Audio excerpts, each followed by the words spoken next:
Oke, sudah Bil. Oke, mungkin langsung aja saya mulai ya, Pak.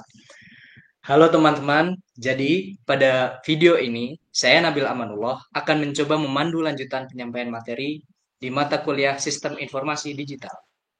Agar lebih menarik dan tidak membosankan, video pembelajaran ini akan dibuat dengan konsep mirip-mirip seperti podcast di YouTube yang mungkin sudah sering kita lihat. Oleh karena itu, saya di sini akan bertindak sebagai host pada podcast ini.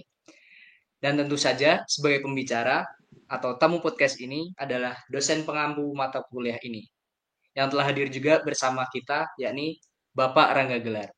Baik, apa kabar Bapak Rangga? Ya, halo, selamat malam. Assalamualaikum semuanya. Ya, baik, saya baik. Terima kasih Nabil. Gimana kabar Nabil? Alhamdulillah saya juga baik di sini. Mungkin bisa langsung kita mulai saja ya. Dalam podcast kali ini Silakan. saya sebagai mahasiswa telah menyiapkan beberapa pertanyaan yang akan berkaitan dengan mata kuliah sistem informasi digital. Mungkin langsung saja saya memberikan satu pertanyaan yaitu minggu lalu kami atau kita teman-teman dari mata kuliah Sistem Informasi Digital telah belajar dan memahami konsep dasar dari sistem informasi. Baik sistem informasi yang terdiri dari dua kata yaitu sistem dan informasi, baik definisinya, karakteristiknya, dan hal-hal yang berkaitan dengan itu. Yang menjadi pertanyaan saya adalah bagaimana cara kerja dari suatu sistem informasi sehingga memiliki fungsi dan peran sesuai dengan yang diharapkan. Mungkin boleh Bapak memberikan jawabannya. Oke, ya. Terima kasih Nabil. Ya, saya coba sedikit memberikan gambaran ya, sesuai dengan pertanyaan yang disampaikan oleh Nabil tadi. Oke, sebelumnya mari kita share screen dulu ya. Sebentar saya share screen dulu slide-nya jadi sekalian. Oke, nah ini ya. Oke, tadi pertanyaannya adalah sebenarnya bagaimana ya cara kerja dari suatu sistem informasi begitu ya Nabil ya. Ya, betul Bapak. Oke, sebelum saya menjawab pertanyaan itu, nah di sini ada di slide pertama kita ini flashback dulu sambil mengingat ya materi pertemuan kemarin ya. Ini definisi dari suatu sistem informasi ya yang mana saya kira kita semua sudah tidak ada apa ya isu lah ya untuk definisi sistem informasi ini. Saya kira semua sudah bisa memahaminya ya dengan sesuai dengan pemahaman masing-masing gitu ya, sudah bisa memberikan suatu definisi ya dari sistem informasi. Jadi nggak perlu ini ya. Jadi teman-teman di sini nggak perlu terlalu kaku ya melihat buku atau textbook begitu ya. Jadi silakan saja definisikan sistem informasi sesuai dengan apa yang dipahami ya gitu. Tinggal yang bisa diingat itu adalah kata-kata kuncinya gitu ya, kata-kata kunci yang membentuk dari suatu definisi sistem informasi tersebut gitu ya. Nah, tinggal gampang ya, tinggal diingat-ingat saja definisi dari sistem apa, definisi dari informasi apa, lalu digabungkan maka menjadi suatu definisi dari sistem informasi gitu ya dari kata kuncinya. Nah, di slide ini kebetulan ada definisi sistem informasi ya berdasarkan eh, ini pendapat seorang ahli ya. Di sini ada dari siapa Word and Paper ya tahun 2003. Ya, dia menyatakan bahwa sistem informasi itu sebenarnya adalah isinya itu adalah people gitu ya, and organization gitu, people, organisasi, perusahaan ya, karena sistem informasi sangat erat kaitannya itu dengan suatu organisasi atau suatu perusahaan gitu ya. Lalu di sini ada pemanfaatan teknologinya ya gitu. Ada pemanfaatan teknologi, ada orangnya yang menggunakan dan ada tempatnya ya, tempat untuk digunakannya ya sistem informasi ini yaitu di sebuah organisasi atau perusahaan gitu ya. Nah, di mana mereka saling gather gitu ya, saling bergabung bersama-sama ya saling memproses ya, memproses, lalu setelah memproses menghasilkan, menyimpan, menggunakan ya, menggunakan apa? Pada akhirnya adalah, masih ingat kan, output dari sebuah sistem yaitu informasi begitu ya. Output dari sebuah sistem informasi itu adalah informasi begitu. Jadi diproses ya, disimpan, digunakan gitu ya informasi tersebut begitu ya, dari inputan berupa data lalu diproses ya, outputnya adalah berupa informasi begitu ya. Ini masih sama, ini translate-nya ya, translate-nya saya kira tidak perlu ini ya, kalian sudah paham lah ini ya. Nah ini yang bisa kita ingat-ingat ya, yang bisa kita ingat-ingat atau bisa kita pahami dari sistem informasi, yaitu kata-kata kuncinya di sini ada komponen. Nah, waktu minggu lalu kan sudah ya, ada unsur, ada komponen, ada subsistem gitu ya, di mana mereka saling berinteraksi ya, saling bekerja sama ya, berdasarkan fungsinya masing-masing ya, untuk memproses ya atau mengelola menjadi sebuah informasi gitu. Tentu karena ini kita kaitannya di suatu organisasi atau di suatu perusahaan ya, tentu saja ini untuk mendukung kegiatan-kegiatan bisnis gitu ya, kegiatan-kegiatan bisnis dari organisasi tersebut. Jadi bisa dikatakan sistem informasi ini adalah sebuah alat bantu begitu ya, alat bantu bagi organisasi, bagi perusahaan gitu ya, dalam menjalankan proses bisnis mereka gitu ya, gitu agar dapat mencapai tujuan yang mereka inginkan begitu. Ya, lalu yang kedua itu ya sama saja ya,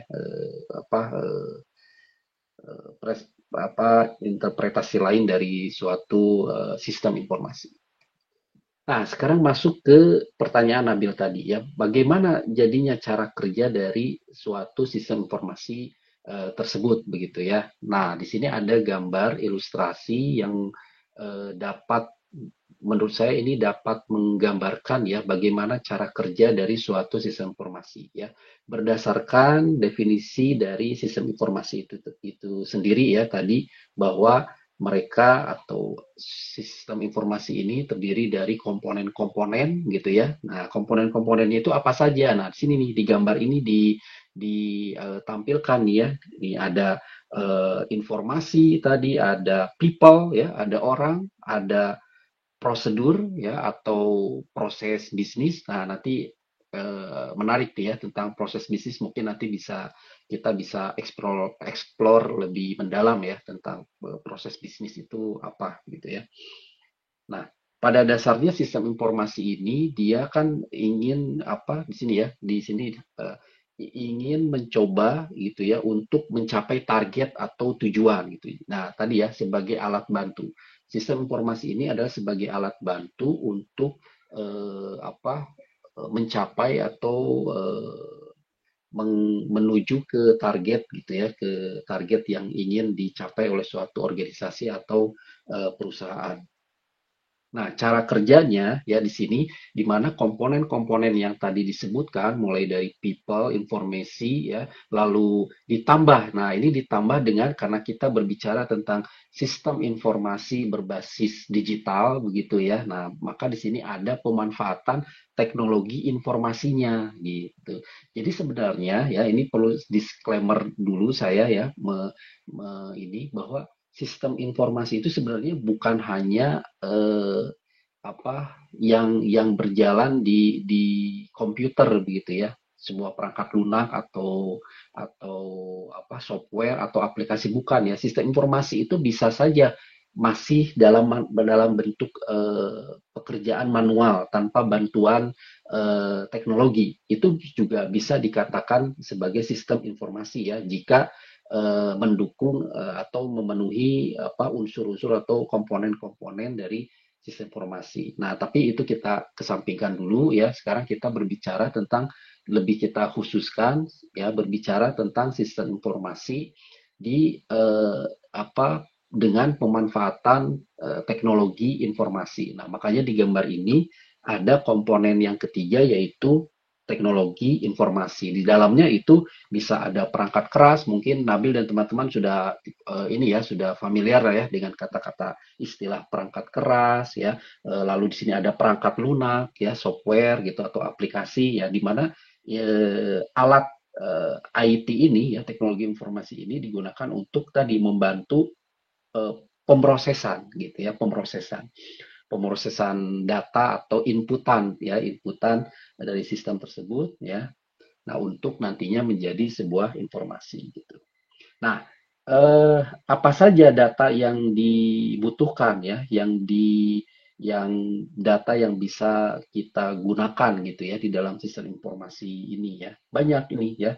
Ini ada data, bisa data berupa data teks ya, data gambar ya, data multimedia ya, audio, video gitu ya. Itu juga bisa dijadikan sebagai data ya, inputan data untuk diproses hingga nantinya menjadi sebuah informasi. Nah, tentu saja ya antara komponen informasi dan komponen teknologi informasi tadi ya itu memerlukan alat bantu lagi. Nah, di sini alat bantunya adalah people-nya atau orangnya. Nah, disinilah orangnya yang sebagai user atau yang menggunakannya gitu ya. Nanti kalau di sini di slide ini disebutkan orang yang menginputkan, memasukkan ya, memproses dan menggunakan data-data tersebut gitu. Nah, ketiga komponen ini saling berinteraksi, saling bekerja sama ya untuk mencapai target dari suatu organisasi atau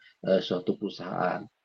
Nah, sistem informasi ini sangat erat ya kaitannya dengan bagaimana proses bisnis atau prosedur gitu ya yang ada pada organisasi tersebut. Misalkan gitu ya, saya kasih contoh misalkan sistem informasi akuntansi misalkan. Ya, jadi sistem informasi akuntansi itu adalah suatu sistem ya yang digunakan untuk untuk memberikan informasi gitu ya pengelolaan ya mulai dari pengelolaan sampai menjadi informasi ya untuk proses atau prosedur kerja pada akuntansi gitu. Nah, tentu saja prosedur-prosedur atau aturan-aturan yang berlaku di dalam sebuah ilmu akuntansi itu akan digunakan gitu ya akan diterapkan di dalam sistem informasi tersebut gitu. Jadi komponen yang penting juga di sini adalah prosedur kerja ya atau proses bisnis yang terkait dengan target yang ingin dicapai tersebut gitu. Nah, di mana mereka saling berinteraksi ya untuk pada akhirnya adalah untuk mencapai target atau tujuan gitu ya. Jadi komponen-komponen ini saling berinteraksi untuk mencapai target atau tujuan tadi ya. Jadi yang bisa dipahami di sini yang bisa kalian ingat ya gitu ya di sini ini aja nih ada informasi ya atau ada data dulu data ya lalu ada alat bantunya teknologi informasi ada yang menggunakannya yaitu orang atau people ya atau user lalu ada prosedur kerjanya ya ada prosedur kerjanya. Nah, prosedur kerja ini bisa apa saja ya tadi contohnya misalkan ilmu akuntansinya misalkan ya dan lain-lain. Nah, lalu ada informasinya ya menghasilkan informasi untuk mencapai target gitu ya atau tujuan yang sudah ditetapkan gitu ya. Ya, begitulah ya. Jadi secara ringkas ya cara kerja dari suatu sistem informasi itu ya mungkin bisa digambarkan dalam slide ini ya. Jadi interaksi antar komponen-komponen tersebut. Ya. Begitu, Bill. Mungkin sedikit saya follow up, Bapak. Berarti sumber daya Ya. manusia atau user dan juga teknologi yang mumpuni itu sangat berpengaruh di dalam optimalisasi pemrosesan data sehingga menjadi sistem informasi yang bagus dan sesuai target, Bapak. Yes, betul. Seperti itu, ya betul. Jadi tergantung pada komponen-komponennya ya, gitu ya, optimalisasinya. Begitu. Oke, saya ingin memberikan pertanyaan selanjutnya, yaitu menyambung pertanyaan sebelumnya nih, Pak.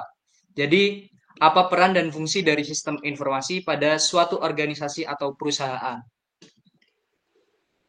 Oke, ya, betul. Ini nyambung ya ke bahasan yang tadi ya, bagaimana cara kerja. Cara kerja tadi kan untuk pada akhirnya adalah untuk sistem informasi ini peran dan fungsinya itu ya pada akhirnya adalah tadi untuk mencapai alat sebagai alat bantu untuk mencapai tujuan atau target yang apa sudah ditentukan oleh suatu organisasi atau suatu perusahaan. Nah, saya untuk menjawab lebih detail ya pertanyaan tadi. Nah, di sini ada saya tampilkan ya, di sini ada slide ya. Nah, mungkin ini sudah minggu lalu juga sudah sedikit saya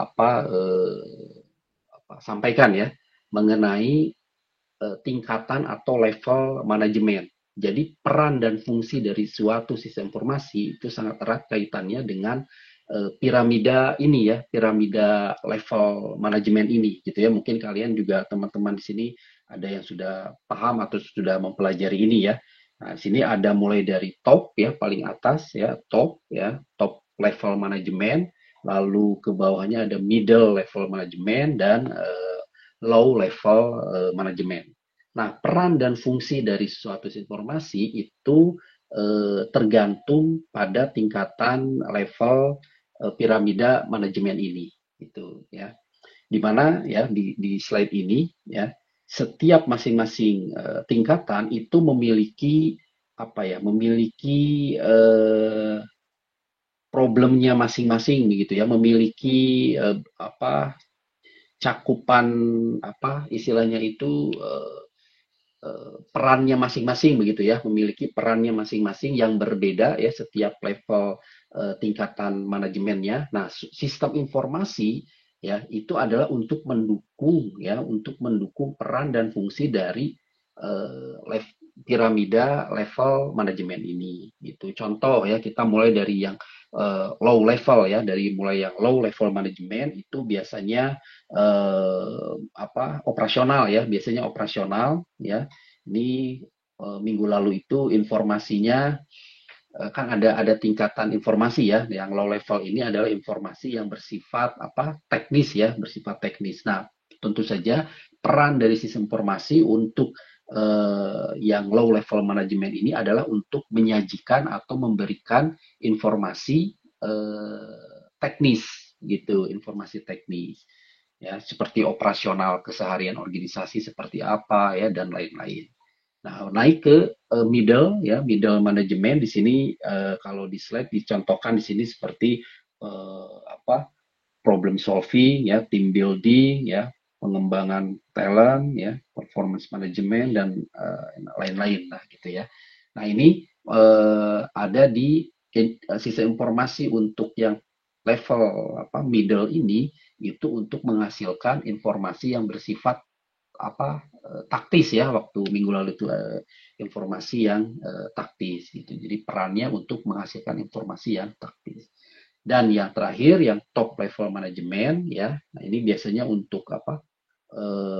Sebagai apa ya? Yang membuat keputusan ya biasanya ya level yang top ini seperti itu sehingga informasi yang dibutuhkan ya itu adalah informasi-informasi untuk mendukung keputusan tersebut gitu sehingga sisa informasi yang cocok ya untuk top level ini adalah sisa informasi yang harus menyediakan atau menghasilkan informasi yang bersifat strategis ya waktu kemarin itu strategis. Jadi ada strategis, taktis dan teknis gitu. Nah, itu jadi peran dan fungsi dari suatu informasi itu sangat erat kaitannya dengan piramida level manajemen ini begitu.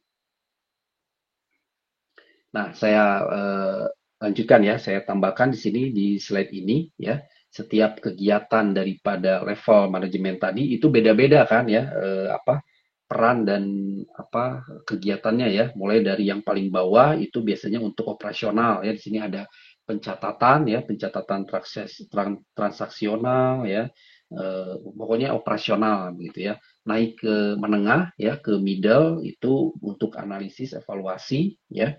Nah, yang paling atas itu untuk pengambilan keputusan gitu. Ya, atau pemangku kepentingan ya biasa kita sebutnya.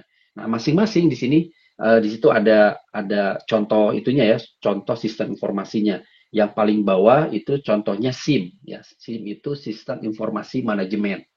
Jadi jadi apa untuk di level bawah, manajemen bawah ini biasanya menggunakan sistem informasi manajemen ya, jenis sistem informasi manajemen. Itu untuk apa laporan periodik dan lain-lain lah ya itu. Lalu untuk level middle management ya itu biasanya contohnya adalah menggunakan jenis sistem informasi SPK atau sistem pendukung keputusan ya, decision support system. Nah, kalau pernah dengar ya istilah Inggrisnya gitu ya, DSS gitu. Nah, yang paling atas top level manajemen itu contohnya menggunakan jenis sistem informasi enterprise ya atau SIE ya, sistem informasi enterprise SIE ya, bukan SGIE ya. Ini SIE ya, sistem informasi enterprise. Nah, ini mungkin nanti jenis-jenis sistem informasi ini menarik juga nanti bisa kita sedikit bahas lah gitu ya. Begitu ya. Jadi peran dan fungsi sistem informasi itu tergantung pada setiap tingkatan level manajemennya. Oke, baik Pak. Mungkin secara bahasa gampangnya untuk yang bagian bawah itu mereka menyediakan informasi seperti per divisinya sehari bisa ngejual misal botol A 100, di divisi B melaporkan bisa menjual 200, divisi C seterusnya. Lalu yang di tengah itu mereka bagian mengelompokkan nih Pak. Kayak oh ini segini. Tadi kan dapat informasi dari departemen A, B, C, lalu di tengah mengumpulkan atas informasi dari departemen A, B, C sehingga nanti untuk menengah ini menyiapkan ke level yang di atas sehingga yang di atas bisa menentukan dengan mudah itu ya Pak, mengambil keputusan dengan mudah. Tepat sekali, betul ya seperti itu. Jadi mereka saling berkaitan ya, ada siklusnya gitu. Dari mulai level bawah itu menghasilkan informasi, lalu informasi itu digunakan untuk level menengah itu menghasilkan informasi itu untuk level atas. Yes, betul seperti itu, Nabil ya. Oke, baik Pak. Terima kasih. Lalu saya ingin menanyakan nih pertanyaan ketiga, yaitu saya dan teman-teman di era sekarang ya, era digital, eh, mungkin pernah atau pasti pernah mendengar atau bahkan menggunakan berbagai jenis sistem informasi. Yang menjadi pertanyaan saya, sebenarnya ada berapa sih jenis sistem informasi dan juga eh, apa yang membedakan dari setiap jenis-jenisnya? Oke, pertanyaan yang bagus ya. Ini apa menyambung juga ya dari yang bahasan kita yang sebelumnya ini ya. Tadi saya sudah sedikit mention ya beberapa jenis sistem informasi. Nah, teman-teman di sini mungkin kebingungan ya atau penasaran ya. Eh, Loh, berarti banyak ya sistem sistem informasi itu ya, ada beragam gitu ya, beragam jenis sistem informasi ya, karena tadi saya sebutkan, oh ini jenisnya yang ini gitu ya. Berarti timbul pertanyaan ya, benar ya bahwa sangat banyak ya jenis-jenis sistem informasi yang ada saat ini ya, yang digunakan existing saat ini oleh perusahaan atau organisasi begitu ya. Dan ya pertanyaan tambahannya lagi adalah terus apa yang membedakannya gitu ya, berdasarkan apa gitu ya perbedaan antara jenis-jenis sistem informasi tersebut begitu ya. Nah, jawabannya ini nyambung juga ya ke piramida level manajemen ini ya. Eh, saya pindahkan slide-nya. Nah, ini ya. Jadi di slide ini ya, di slide ini ada menjelaskan ya itu kind of information system. Jadi jenis-jenis ya bermacam-macam sistem informasi ya. Nah, di mana berbagai jenis sistem informasi ini dibedakannya berdasarkan kebutuhan dari setiap level manajemen pada piramida manajemen tadi gitu. Jadi ini nyambung ya ke masih membicarakan tentang piramida manajemen ini gitu ya. Misalkan kita baca dari bawah ya, dari bawah di sini untuk low level manajemen, nah ya atau level apa operasional. Nah, di sini ya. Nah, di sini ada level operasional di sini. Nah, jadi jenis sistem informasinya nanti eh, akan jenis informasinya itu untuk mendukung level dari operasional ini. Contohnya misalkan untuk manajer operasional gitu ya, manajer operasional di sini ada sales and marketing. Ini bidang-bidangnya ya, di bawah itu ada bidang bagian-bagiannya ya, divisi-divisinya ya.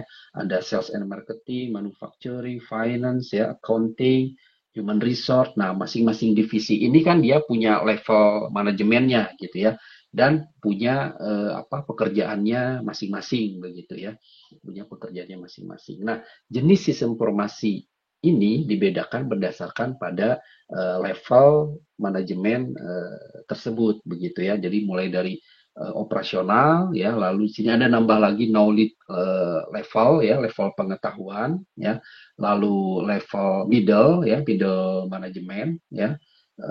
Lalu yang paling atas itu biasanya untuk level strategis ya, atau top level manajemen. Jadi jenis-jenis sistem informasi itu dibedakan berdasarkan pada tingkatan level manajemennya begitu ya, berdasarkan gambar di slide ini. Oke, saya lanjutkan slide-nya. Nah, oke, ini ya adalah contoh ya, contoh tipe-tipe atau jenis-jenis sistem informasi di suatu perusahaan ya, atau enterprise ya. Ini di sini istilahnya tuh enterprise. Enterprise itu ya bisa dikaitkan dengan suatu organisasi atau suatu perusahaan ya, yang skalanya itu sudah lumayan lumayan besar ya.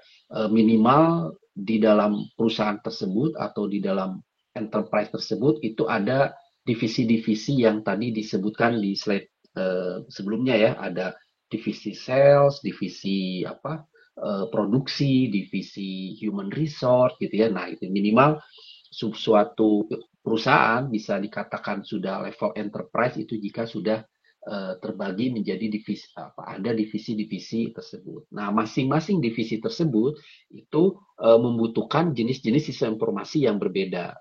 Nah, di sini ya di gambar ini ada yang paling bawah ya, untuk level operasional di situ ada Transaction Processing System atau TPS ya.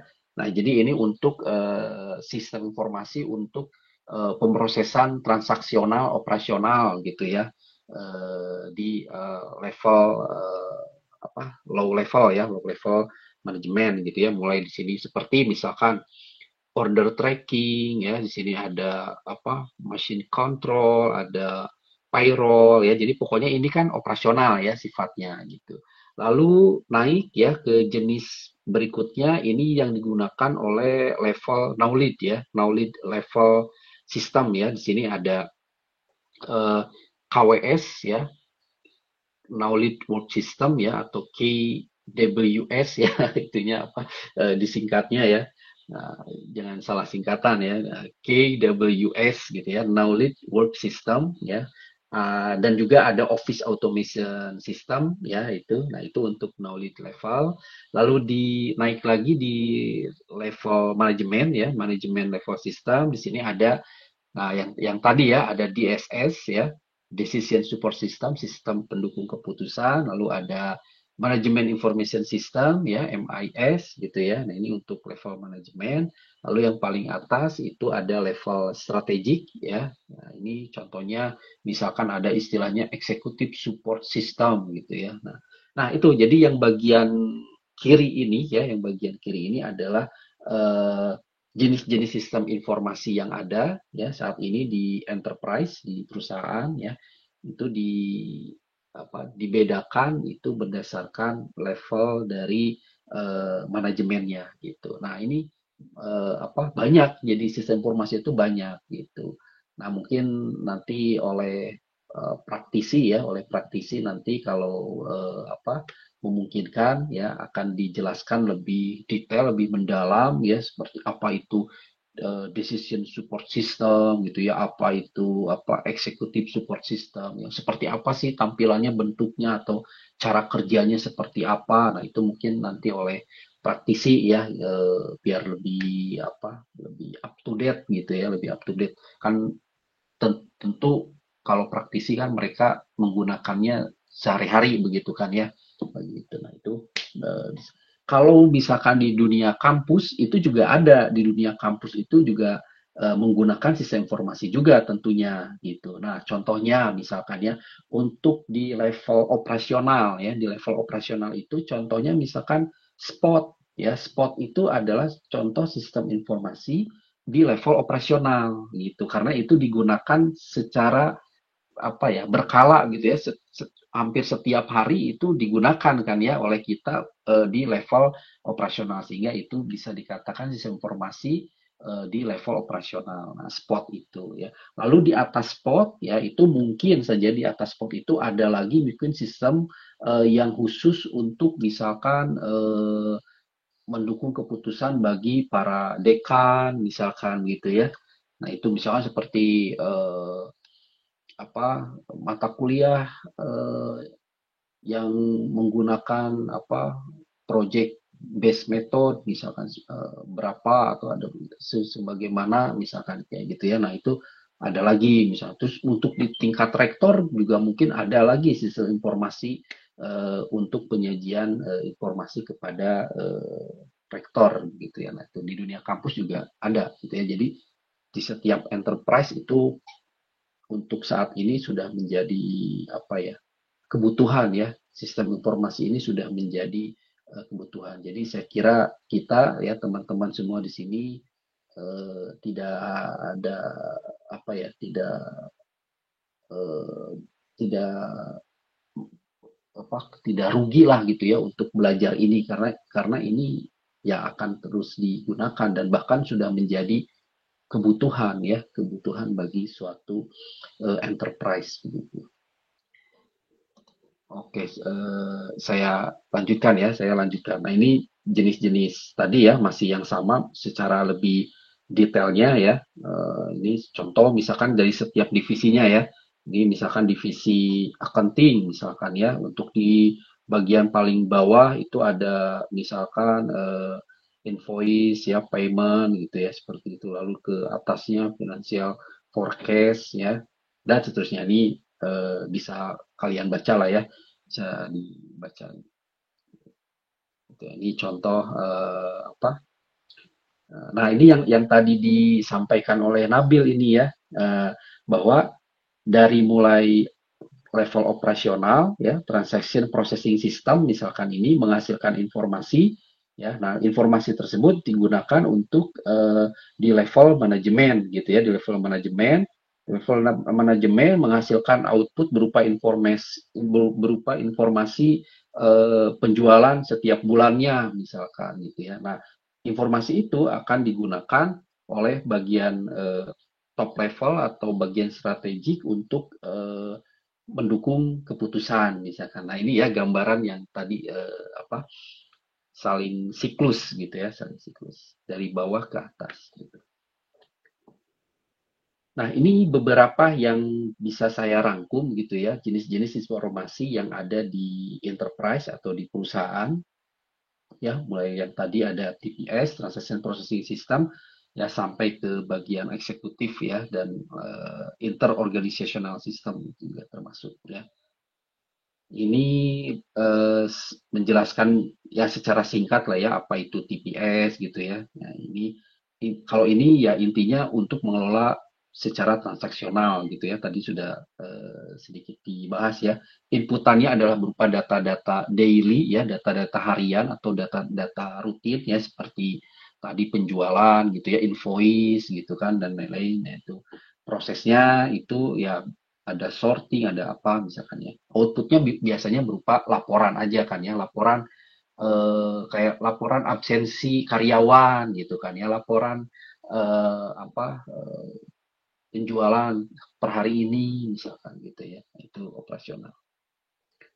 Lalu ini ada Office Automation System ya. Kalau ini ada suatu sistem informasi yang digunakan untuk otomasi ya, otomasi apa pekerjaan kantor gitu ya. Jadi mulai dari seperti surat menyurat gitu ya, surat menyurat, lalu apa yang lain-lainnya lah gitu ya. Nah itu kan supaya cepat gitu kan apa bekerjanya cepat, hasilnya cepat, nah tentu harus otomatis gitu kan ya. Nah makanya di sini ada sistem otomasi untuk pekerjaan kantor gitu ya. Seperti contohnya ya yang selama ini kita gunakan ya seperti Office ya, email gitu ya.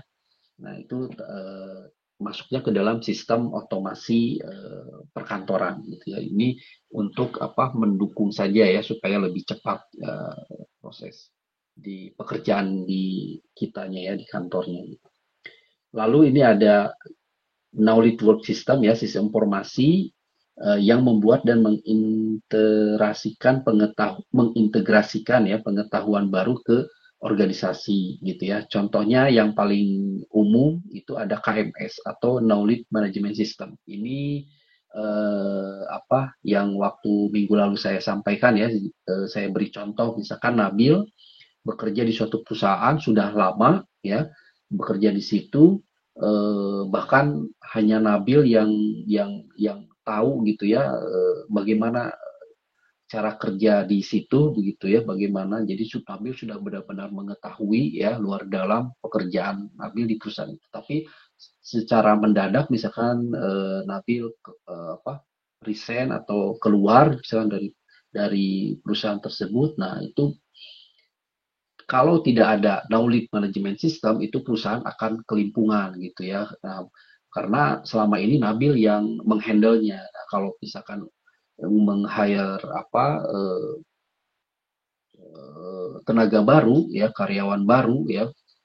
Nah, itu akan butuh adaptasi kan ya dan akan mulai dari apa nol lagi gitu kan gitu. Nah, tapi dengan adanya knowledge management system hal seperti itu akan terhindarkan gitu karena sudah terkelola ya di dalam suatu apa sistem ini, sistem knowledge pengelolaan pengetahuan ini sehingga siapapun nanti orangnya ya mau berganti-ganti itu pakemnya akan tetap sama ya. Jadi panduannya itu sudah atau pengetahuannya itu sudah tersimpan, terekam ya dengan apa dengan rapih begitu ya di dalam suatu sistem informasi begitu, sistem informasi untuk pengelolaan pengetahuan ini begitu ya. Lalu ini manajemen information system ya, ini digunakan untuk level manajemen ya, level manager ya. Ini menghasilkan informasi untuk proses pengelolaan atau manajerial begitu ya. Contohnya di sini SIM untuk sumber daya manusia, SIM untuk keuangan, ya, SIM untuk inventory atau apa penyimpanan ya, pergudangan gitu ya. Nah, ini digunakan untuk manajerial ya, sistem informasi manajemen ini. Lalu ini ada sistem informasi pemasaran ya, sales atau pemasaran ya. Ya ini untuk divisi sales ya biasanya gitu. Lalu berikutnya di sini ada dua apa ya, dua pengelolaan ya yang penting juga gitu ya di dalam pendekatan level manajemen ya di sini ya. Ada supply chain management dan ada customer relationship management. Ini dua tipe sistem informasi manajemen ini yang saat ini saya kira sangat fatal ya di dunia enterprise saat ini gitu ya. Karena ini yang apa ya, yang menjadi backbone begitu ya, tulang punggung dari suatu perusahaan itu saya kira ini ya dari SCM dan CRM ini. Mungkin itu dulu yang bisa saya sampaikan, Nabil. Apakah ada pertanyaan lanjutan? Baik Pak, sebelum saya melanjutkan pertanyaan selanjutnya, saya sedikit menanyakan atau sedikit menanyakan ringkasan tentang perbedaan, apakah perbedaan dari setiap level itu berdasarkan dari bobot atau kekonkretan data yang diolah, seperti halnya tadi di level TPS, mengolah data yaitu berupa penjualan penjualan setiap harinya, sedangkan tadi di Ya, executive support system mengolah data berupa tren 5 tahun penjualan dan seterusnya, Pak. ya, betul sekali.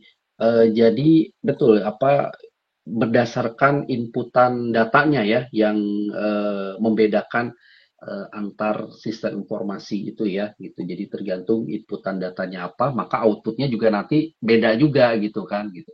Seperti yang di low level, di level operasional ya, inputan datanya adalah data daily yang tadi ya, data Ya.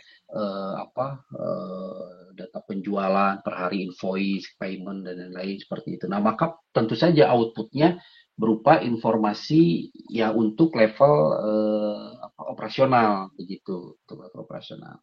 Nah, nanti informasi yang itu akan dijadikan lagi sebagai inputan untuk sistem di atasnya ya, di level atasnya sampai level yang paling atas di level strategis tadi, menghasilkan informasi yang bersifat strategis ya, seperti tadi untuk misalkan pendukung keputusan untuk forecasting ya, meramalkan tren perusahaan dalam 5 tahun ke depan itu seperti apa gitu. Itu eh, apa ya, untuk menghasilkan informasi peramalan itu nggak akan tercapai kalau data inputannya itu hanya data inputan berupa invoice saja misalkan. Jadi itu nggak akan nyampe gitu informasinya gitu. Nah, perlu di apa ada rangkaian lagi proses-proses lainnya sampai bisa menjadi informasi untuk peramalan atau forecasting gitu. Jadi kalau hanya datanya itu hanya ada data invoice misalkan ya, data invoice lalu langsung diproses bisa langsung untuk meramalkan. Nah, itu bisa saja itu terapkan dilakukan tapi tentu saja kualitas dari informasi yang dihasilkan itu tidak baik lah gitu ya, kualitasnya kurang kurang lah gitu kualitasnya begitu. Oke, baik, Pak. Setelah kita tadi diberi oleh Bapak teori-teori, diberi pengertian-pengertian oleh Bapak mengenai sistem informasi, dan juga minggu kemarin Bapak telah menyampaikan bahwa di mata kuliah sistem informasi digital ini eh, nantinya kita akan belajar bagaimana mendesain sistem informasi. Nah, pertanyaan saya, bagaimana kita harus mulai untuk mengerti bagaimana merancang suatu sistem informasi tersebut, Bapak? Oke, nah ini bagian yang agak serunya ya di sini ya. Nah, kita sudah akan masuk ke bagian sudah bukan lagi apa ya teori-teori ya, kalau yang awal-awal tadi kan teori-teori sebagai apa ya pengenalan dulu ya bahwa sistem informasi ini adalah seperti ini, ada jenis-jenis informasi seperti ini, cara kerjanya seperti ini. Nah, di mata kuliah ini memang saya mengharapkan kalian di sini ya eh, men- menjadi seorang perancangnya, sebagai seorang desainernya. Jadi bukan hanya sebagai pengguna ya, sebagai pengguna sistem informasi, tetapi lebih di atasnya lagi ya, lebih dari itu yaitu sebagai perancangnya atau sebagai desainernya ya yang membangun suatu sistem informasi begitu. Nah, itu menarik ya. Nah, tentu saja ya ada beberapa hal yang perlu kita siapkan gitu ya untuk kita bisa memahami bagaimana menganalisis dan merancang suatu sistem informasi tersebut. Jadi mulai dari sekarang nih ya sudut pandang teman-teman di sini akan berbeda ya. Jadinya sekarang kita akan berperan sebagai seorang pembuat ya, perancang dari sistem informasi, bukan lagi sebagai pengguna sistem informasi. Nah, di slide berikutnya ya, ini saya lewat saja ya. Ini bisa kalian baca ini ya. Nah, saya masuk ke sini nih, ke slide bisnis ini. Nah, apa titik awal tadi ya yang ditanyakan oleh Nabil itu kita mulainya dari mana nih agar kita bisa merancang atau mendesain suatu informasi. Apa yang perlu kita pahami dulu gitu ya, pahami dulu yang awalnya itu dari mana. Nah, dari sini nih, dari bisnis gitu ya, dari bisnis ini yang perlu kita pahami dulu ya. Jadi kita harus memahami dulu sebelum kita bisa merancang sistem informasi ya. Nah, kita harus memahami dulu memahami bagaimana menganalisis bisnis ya atau proses bisnis dari suatu enterprise tadi ya, dari masing-masing level manajemen tadi. Itu punya pekerjaannya masing-masing ya, yang level manajemen tadi.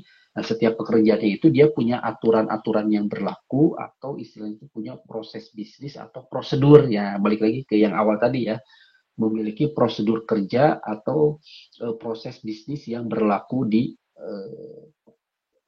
tingkatan manajemen tersebut. Nah, yang perlu kita pahami pertama itu adalah bagaimana menganalisis proses bisnis tersebut gitu.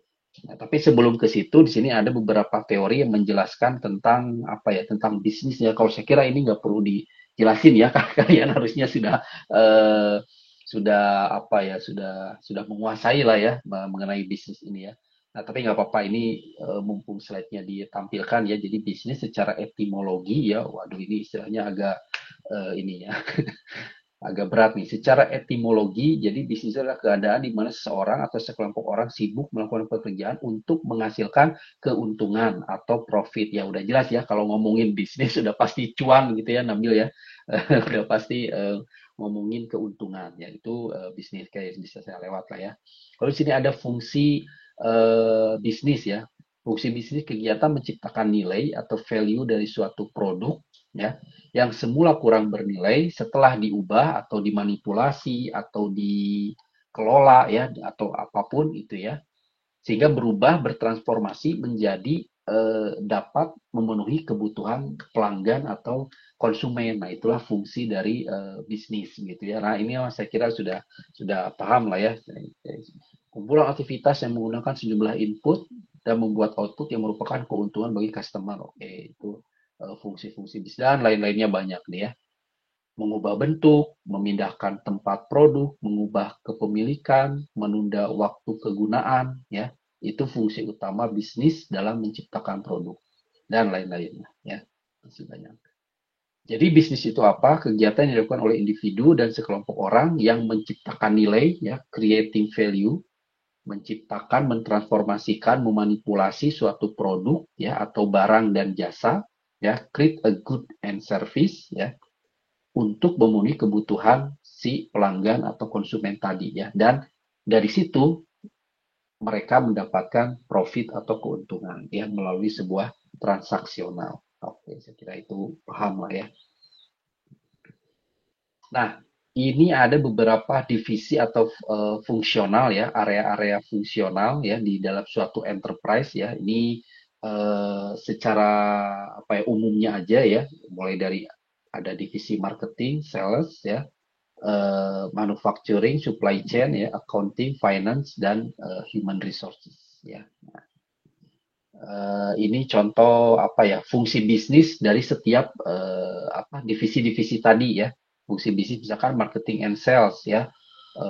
Bisnis functionnya, oh dia memasarkan produk gitu ya, menghasilkan penjualan gitu ya, mendukung apa pelanggan gitu ya, customer support, lalu sales forecasting meramalkan penjualan, lalu promosi periklanan advertising ya itu adalah bagian dari fungsi bisnis dari seorang dari divisi marketing dan sales gitu ya, atau job desk-nya ya. Jadi fungsi business function ini umumnya di istilahnya job desk-nya atau ruang lingkup pekerjaannya seperti apa.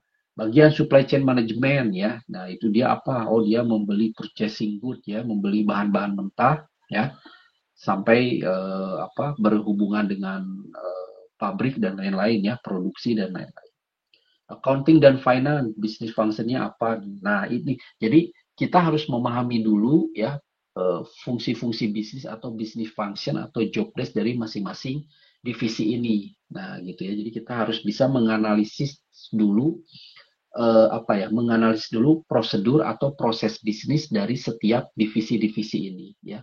Sebelum nah ini ya, kenapa kita harus memahami dulu ini ya? Karena ini akan menjadi awalan kita untuk merancang sistem informasi gitu. Contohnya kita ingin membuat sistem informasi accounting ya, sistem informasi akuntansi tadi.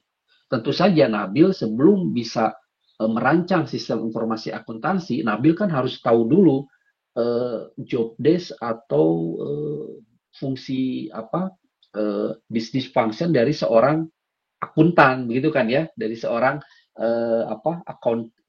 akuntan dan bagian accounting and finance kan harus tahu dulu ya cara mereka itu pekerjaannya itu apa-apa saja, job desk-nya apa-apa saja. Nah, itu dulu yang harus kita analisis. Baru setelah kita menganalisis itu, memahami ya, nah barulah kita bisa merancang sistem informasinya. Karena sistem informasi yang akan kita buat itu adalah untuk mendukung atau untuk membantu mensupport dari divisi accounting tadi gitu.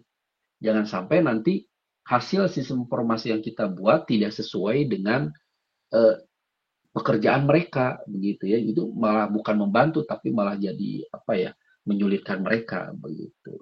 Jadi kita harus memahami dulu proses bisnisnya. Nah, eh, tadi berbicara tentang proses bisnis. Nah, apa sih proses bisnis itu? Nah, di sini ada ya di slide ini. Apa proses bisnis ini? Itu adalah kumpulan aktivitas yang membutuhkan satu atau lebih jenis input, lalu menghasilkan output yang bernilai bagi pelanggan atau customer ya. Jadi kumpulan aktivitas itu kata-kata kuncinya ya, kumpulan aktivitas atau pekerjaan terstruktur saling terkait ya untuk menyelesaikan suatu masalah ya dan menghasilkan produk atau layanan tertentu yang bernilai bagi customer ya, atau bisa dikatakan aturan atau prosedur kerja ya, bisa juga dikatakan seperti itu. Nah, ini contoh-contoh proses bisnis ya. Ada proses bisnis peminjaman buku misalkan. Nah, itu dia ada prosedurnya atau ada aturan-aturan bisnisnya gitu. Misalkan anggota menyerahkan kartu anggota, lalu petugas apa gitu ya. Lalu ada aturannya, misalkan jika anggotanya ini maka ini jika telat mengembalikan bukunya maka seperti apa. Nah, itulah yang disebut dengan aturan bisnis atau prosedur ya, prosedur atau proses bisnis ya. Itu contohnya seperti itu ya. Ya, aturan-aturan bisnis atau proses-proses bisnis gitu ya.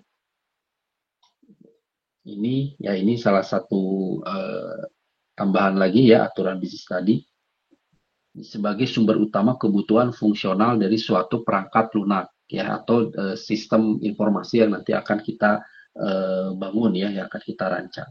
Ya kita harus memahami dulu atau kita harus bisa menganalisis dari aturan bisnis atau proses bisnis dari setiap divisi tadi. Ini klasifikasi aturan bisnis ya, mulai dari facts, constraint ya, action enablers, computation, dan inference. Ini kalau nggak salah ini ada contohnya ya. Nah ini facts itu adalah pernyataan yang benar tentang bisnis atau fakta-faktanya gitu ya. Contoh misalkan mahasiswa itu pasti memiliki kode unik berupa NIM. Lalu di sini setiap pesanan makanan itu dikenakan pajak. Itu fakta-faktanya yang berlaku pada suatu proses bisnis ya atau aturan-aturan bisnis. Constraint atau batasan-batasannya ya, batasan-batasan contoh misalkan ya, hanya user atau pengguna yang sudah terdaftar saja yang bisa memesan paket wisata atau yang bisa menggunakan fasilitas ini misalkan. Lalu ada kuantiti barang yang diinputkan harus lebih dari nol. Nah, ini adalah batasan-batasan ya atau constraint. Lalu ada action enablers ya, aturan yang memicu terjadinya beberapa aktivitas ya di bawah kondisi khusus. Nah, ini jadi ada kondisional istilahnya itu kondisional ya. Jika apa maka apa. Nah, jika apa maka apa. Contoh, jika password yang dimasukkan kurang dari 8 karakter maka keluar pesan apa gitu ya. Nah, jadi ini action enabler. Inference ya, inferences ini mirip dengan action enabler, yaitu harus terpenuhinya kondisi tertentu. Contoh misalkan jika dalam 30 hari pesanan tidak dibayar, maka pesanan hangus gitu ya, dan lain-lain. Ini contoh-contoh aturan bisnis ya. Lalu ada computation ya, ini aturan bisnis yang menentukan komputasi apa yang harus dikerjakan atau apakah ada suatu formula atau rumus tertentu ya di dalam apa aturan bisnis atau di dalam prosedur kerja di bidang tersebut. Contohnya misalkan untuk menghitung kekayaan bersih itu didapat dari total aset dikurangi total hutang. Nah, ini penting juga ya, jangan sampai salah rumus, salah formula nanti output yang dihasilkan jadi salah juga begitu kan ya. Nah, jangan sampai seperti itu. Nah, itu ya, itu yang perlu kita jadi ini adalah yang perlu kita analisis terlebih dahulu ya sebelum kita merancang sistem informasinya, kita harus bisa menganalisis dulu ya aturan-aturan bisnis pada apa permasalahan yang sedang kita apa kaji begitu ya. Ini contoh aturan bisnis peminjaman buku, misalkan hanya anggota yang boleh meminjam, anggota hanya boleh meminjam satu buku dan lain-lainnya. Itu adalah aturan aturan bisnis ya. Nah, ini aturan bisnis penjualan barang. Nah, ini dapat dari mana? Ini adalah dari hasil analisis ya, analisis kita. Jadi kita melakukan analisis, baik itu analisisnya itu berupa pengamatan, berupa bertanya, misalkan ya wawancara, atau bisa berupa mengumpulkan apa dokumen-dokumen gitu ya dan lain-lain. Nah, itulah yang bisa kita apa lakukan ya untuk bagaimana menganalisis suatu aturan bisnis atau menganalisis suatu prosedur kerja begitu ya. Gitu. Jadi bisa bisa melalui pengamatan, bisa melalui apa bertanya langsung, bisa melalui apa eh, tadi pengumpulan dokumen-dokumen dan lain-lain. Itu jadi itu yang perlu dipahami di awal ya, di awal sebelum kita bisa bagaimana merancang suatu informasi, kita harus mampu dulu menganalisis aturan-aturan bisnis dari suatu apa permasalahan yang sedang kita kaji ya. Dalam hal ini misalkan tadi divisi-divisi misalkan ya, jadi misalkan divisi sales and marketing. Nah, itu apakah mereka ada aturan bisnisnya? Nah, itu harus kita analisis dulu aturan bisnisnya itu seperti apa. Gitu. Jadi misalkan kalau kalau misal kita mau membangun sistem informasi sumber daya manusia misalnya, sistem informasi SDM. Nah, maka yang perlu kita lakukan pertama adalah menganalisis terlebih dahulu aturan-aturan bisnis ya dari apa proses pengelolaan SDM di instansi tersebut, di perusahaan tersebut seperti apa ya. Tadi mulai dari fakta-faktanya, batasan-batasannya ya, constraint tadi, lalu apa jika ada kondisi-kondisi tertentunya gitu. Nah, itu apa yang perlu kita lakukan terlebih dahulu. Nah, nanti ini yang akan kita pelajari ke depannya ya. Jadi mungkin di pertemuan berikutnya kita akan belajar bagaimana menganalisis suatu aturan bisnis atau proses bisnis ini gitu. Itu yang bisa saya sampaikan mungkin ya, yang pertanyaan Nabil tadi. Ini ada set latihan, ini dilewat dulu aja ya, dilewat dulu aja. Ini Baik, Pak. dilewat dulu. Menurut saya pribadi ini merupakan hal yang sangat menarik ya, Pak, karena untuk membangun suatu sistem informasi kita harus melakukan analisa terlebih dahulu dari proses bisnisnya, dari aturan-aturan bisnisnya, saya sehingga tidak bisa kita membuat suatu sistem informasi seenak jidat kita gitu.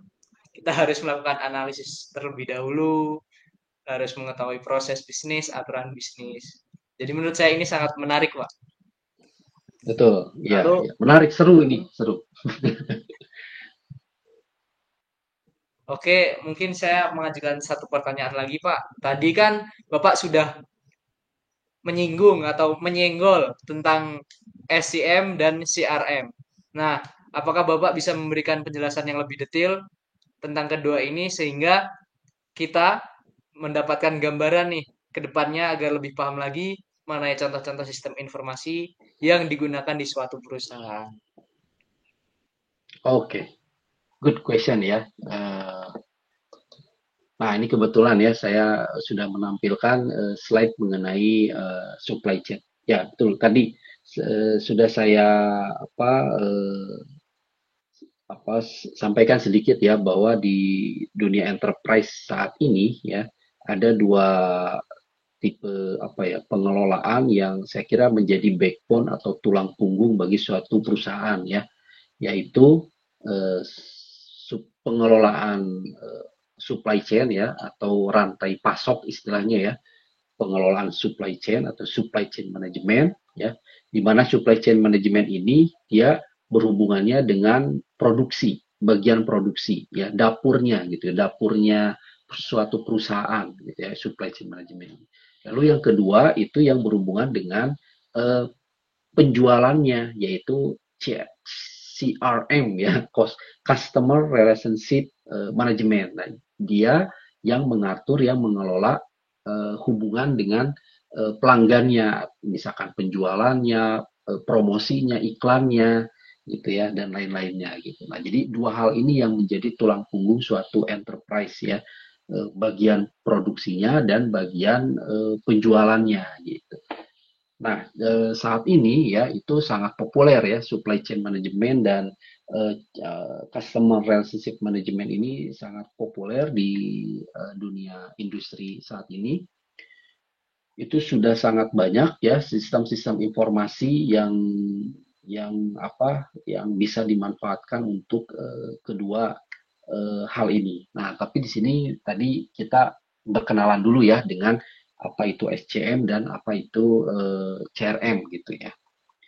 Ini saya lompat aja ya di CR. Ini kita yang pertama SCM ya, SCM ini saya lewat aja ya. Nah, SCM tiga hal yang dikelola yaitu aliran barang, aliran uang, dan aliran informasi. Jadi pada dasarnya ini sesuai dengan katanya ya SCM, sesuai dengan kata-katanya supply chain, rantai pasok. Jadi artinya ini adalah pengelolaan manajemen ya, dari istilahnya dari hulu ke hilir gitu ya, dari bahan mentah menjadi satu produk jualannya dia, jualannya si enterprise tersebut gitu. Nah, itu kan tentu harus dikelola sebaik mungkin kan gitu ya. Kalau misalkan perusahaan perusahaan telepon seluler ya,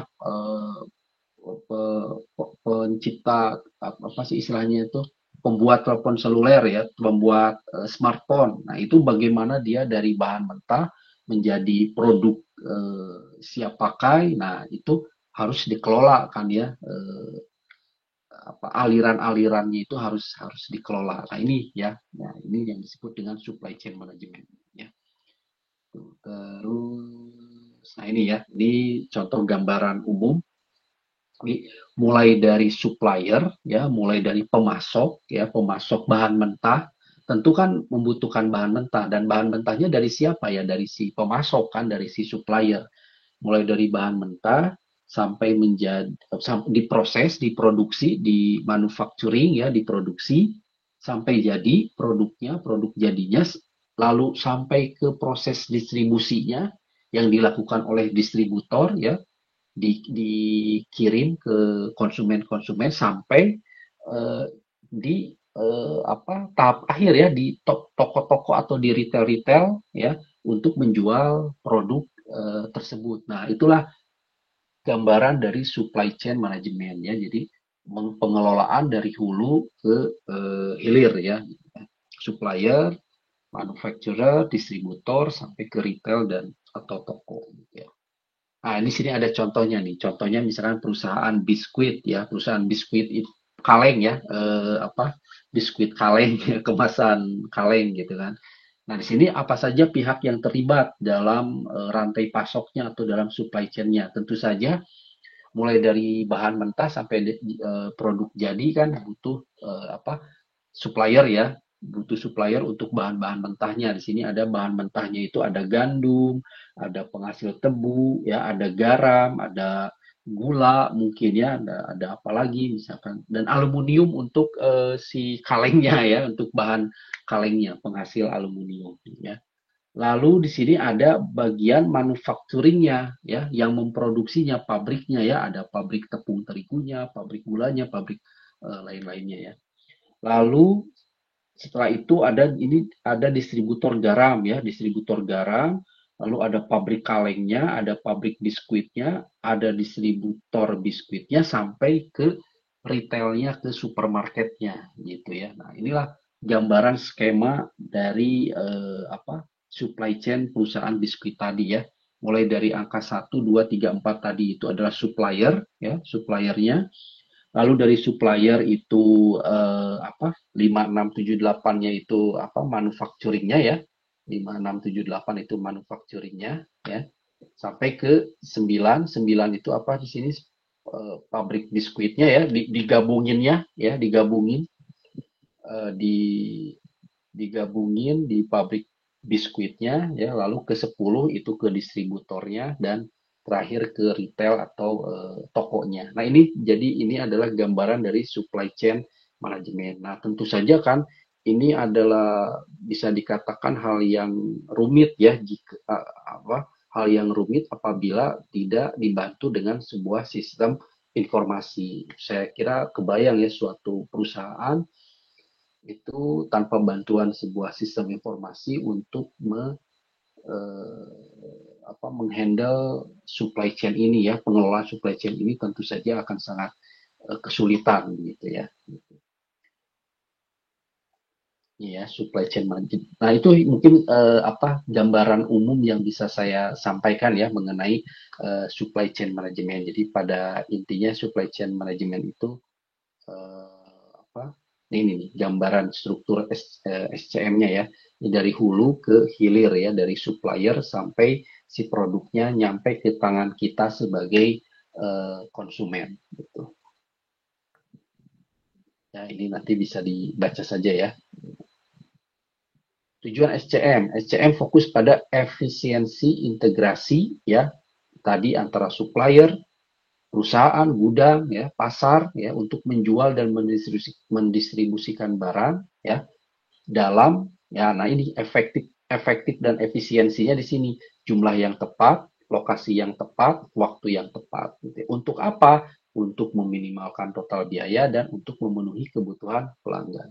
Bayangkan kalau tidak ada pengelolaan SCM, nanti bisa aja si perusahaan pabrik perusahaan biskuit ini dia kekurangan bahan mentah gandum misalkan, wah dia akan kesulitan, nggak akan jadi produk kan ya, kalau misalkan dia kekurangan bahan gandumnya misalkan, atau bahan aluminiumnya langka nih, oh, gimana? Nah, itu harus dikelola dengan baik ya.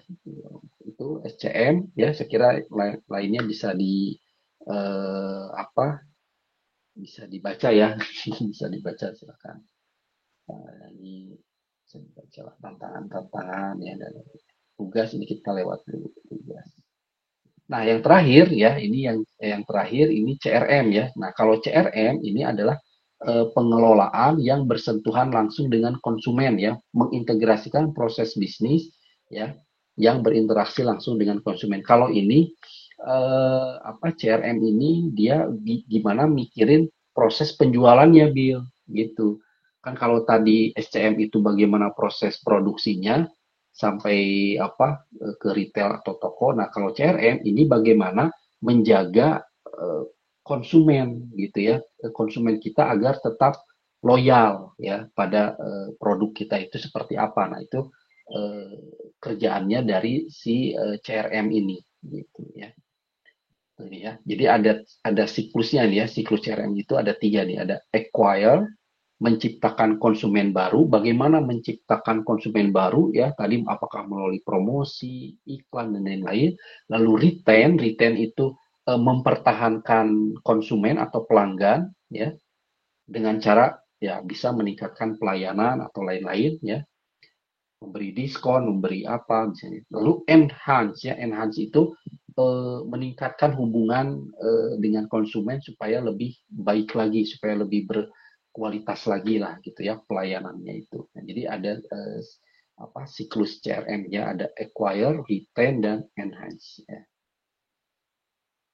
Itu ya, lalu di sini ada segmentasi pelanggan ya, ini silakanlah, ini mah saya kira nggak perlu ini ya, bisa dipahami ya. Framework CRM tujuannya identifikasi prospek dan konsumen, membedakan pelanggan, interaksi untuk pengetahuan, penyesuaian. Oke, ini framework CRM ya, saya kira ini bisa dibaca lah ini. Sasaran kendala. Ini contohnya ya, contoh IT CRM nih, perusahaan Microsoft ya, produknya ini dia apa? Wah, oke. Contoh sini sepanjang contoh penerapan CRM ya. Nah, ini ya seperti misalkan ngasih promosi, ngasih voucher atau apa ya. Nah, itu contoh penerapan dari CRM. Oke, saya kira itu yang bisa saya sampaikan, Bill, ya, terkait SCM dan CRM. Mungkin nanti sama praktisi akan lebih detail lagi ya. Kalau ini saya hanya pengenalan aja, pengenalan awal bahwa SCM itu seperti ini, CRM itu seperti ini. Jadi ini adalah dua backbone, dua tulang punggung dari suatu perusahaan menurut saya ya. Bagaimana pengelolaan produksi dan bagaimana pengelolaan konsumen. Begitu. Mungkin saya sedikit bertanya tentang CRM, Bapak. CRM kan bagaimana cara kita menjaga hubungan kita dengan customer. Lalu sesuai dengan apa namanya kondisi sekarang kan mulai banyak lokal brand yang mulai tenar, mulai banyak peminatnya nih Pak. Seperti halnya sepatu Aero Street. Nah, sepatu Aero Street ini memberikan produk yang bagus dan juga harga yang murah. Akan tetapi banyak reseller-reseller nakal yang membeli produk tersebut dengan cara menggunakan bot atau juga melakukan penimbunan. Hmm. Apakah hal tersebut termasuk CRM yang kurang optimal, Bapak? Ah, iya, iya, iya. Ini menarik nih ya. Ini pengetahuan baru juga buat saya ini ya, Nabil ya. Oke, oke. Jadi ada ya kasus seperti itu ya. Jadi reseller apa ya, mengambil apa keuntungan sendiri begitu ya. Jadi dia melanggar aturan begitu ya, istilahnya itu melanggar aturan ya. Berarti Mungkin si tidak reseller sampai ini, Pak. Mungkin gimana? tidak sampai melanggar aturan tapi nakal gitu, Pak. Jadi kan dia launching Oh di ya, suatu marketplace di jam sekian. Nah, nanti dia ya, belinya pakai ya. bot. Jadi customer asli kayak kita manusia itu nggak dapat, Bapak. Sehingga nanti dia menjual dengan harga yang lebih tinggi. Oh iya, iya, iya, iya. Wah itu menarik ya itu ya. Itu. Jadi seperti kayak apa ya? Kayak calo tiket ya gitu ya. Eh, Ya, betul, jadi Bapak. dia beli banyak gitu terus dijual lagi ke apa konsumen biasa gitu ya, konsumen kita. Iya, iya itu Ya, bisa juga heeh. itu termasuk tuh, berarti itu pengelolaan apa ya?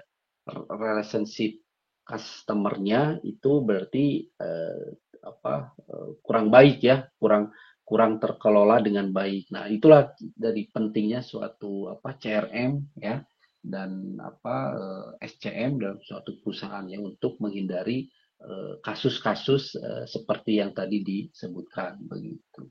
Ya, ya menarik itu Bill ya, menarik menarik. Eh, Mungkin apa ya, apa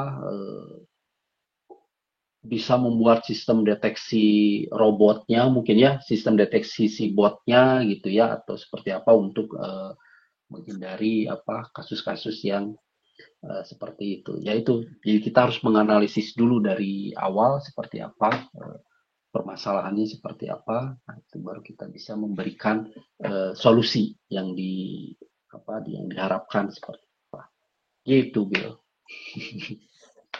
Oke, baik Bapak. Terima kasih tadi telah menjawab beberapa pertanyaan saya dari yang paling awal sampai yang terakhir ini SEM dan CRM. Nah, teman-teman, nggak kerasa nih selesai juga podcast kita kali ini. Semoga yang saya dan Bapak Rangga diskusikan tadi dapat dipahami dan juga dapat bermanfaat bagi teman-teman, baik untuk mata kuliah selanjutnya atau bahkan baik untuk saat terjun di dunia kerja. Mungkin apabila saya dan Bapak Rangga melakukan kesalahan, kami mohon maaf yang sebesar-besarnya. Terima kasih. Kami pamit undur diri. Wassalamualaikum warahmatullahi wabarakatuh. Oke, terima kasih ya kepada Nabil ya khususnya dan teman-teman lain. Ini karena nanti akan diupload ke YouTube, jadi nanti kalau ada teman-teman yang mau bertanya juga, nah silakan nanti di kolom komentar ya, gitu ya Bil ya. Siapa? Oke, sip lah. Terima kasih Nabil ya. Ini Sama-sama, kita Pak. ya ini kita endkan dulu recordnya gimana? Nih, stop recording.